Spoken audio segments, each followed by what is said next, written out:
Officer Brandon Keller's boots cracked against the spotless sidewalk of Brookhaven's most prestigious cul-de-sac. He spotted a black man in a tailored navy suit standing beside a sleek BMW, and his lip curled. "What the hell you think you're doing here, boy?" Keller's voice sliced through the quiet morning. The man turned slowly. "Officer, I'd appreciate it if you lowered your voice." Keller stepped in, grabbing the man's wrist, twisting it to stare at the watch. "This Rolex stolen? You casing these houses?" Keller shoved him back a step, fingers digging into the fabric of the suit. "Turn around, hands behind your back."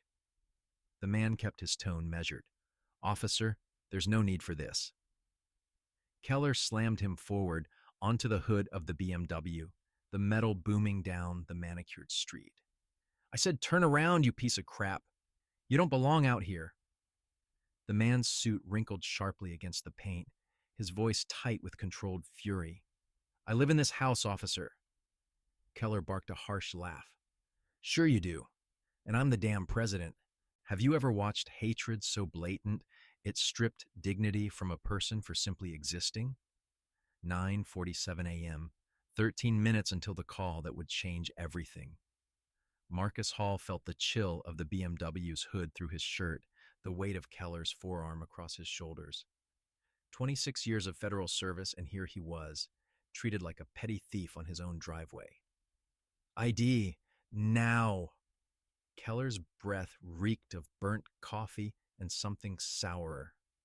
Marcus moved slowly, each motion deliberate, knowing one sharp gesture could turn fatal in seconds. His fingers found the worn leather of his wallet, Italian-made, a gift from his wife, Denise, after his last promotion. Keller snatched it from his hand, flipping through the contents like he expected drugs to fall out. "Marcus Hall," he read in a mocking tone. "That's some kind of made-up name?" Marcus kept his jaw tight. "It's my name, officer." Keller thumbed a platinum Federal Credit Union card, sneering. "Where'd you steal this from? Government issue, huh? Bet you think that makes you special." Across the street, Mrs. Nguyen's live stream quietly exploded into motion. Notification chimes popped on her phone as the viewer count climbed from a couple dozen to hundreds. "You guys, this is sick," she whispered to her camera from her front porch. "He lives here. I've seen him every morning for 3 years." Comments started pouring in. "Call internal affairs. This is 2025, not Jim Crow. Sue the department into the ground." But the uglier voices showed up just as fast. "Looks shady as hell. Probably scouting houses. These people don't belong in Brookhaven." Keller's radio crackled alive on his shoulder. "Unit 47 requesting backup on Maple Drive," Keller barked, never taking his eyes off Marcus. "Copy, 47," dispatch answered. "Unit 23 en route." Marcus's phone buzzed in his pocket. Caller ID, Director Monroe, FBI. He let it ring out, chest pressed to metal, eyes fixed on his Omega Seamaster. The Federal Credit Union card wasn't the only thing Keller had overlooked. A small silver eagle pin on Marcus's lapel, barely noticeable unless you knew what it meant, flashed briefly in the sun. Keller jabbed a finger near his face. "You got a permit to be in this neighborhood, boy?" Keller shoved the wallet back into Marcus's chest.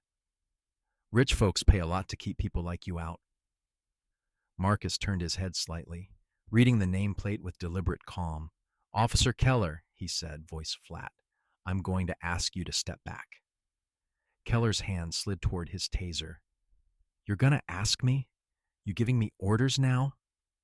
The low rumble of another cruiser filtered down Maple Drive. Marcus's jaw hardened. This was playing out exactly like every scenario from his civil rights briefings. Multiple officers, affluent suburb, no witnesses but cell phones and social media. Officer Jenna Miles stepped out of the second patrol car, instantly scanning the scene. Keller waved her over like backup in an alley fight. "Got a suspicious subject," he called. "Says he lives in the Davenport house."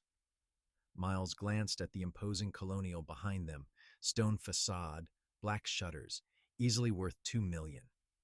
Her gaze returned to Marcus's expensive suit, the polished watch, the calm posture pressed against the cruiser. Her expression made his position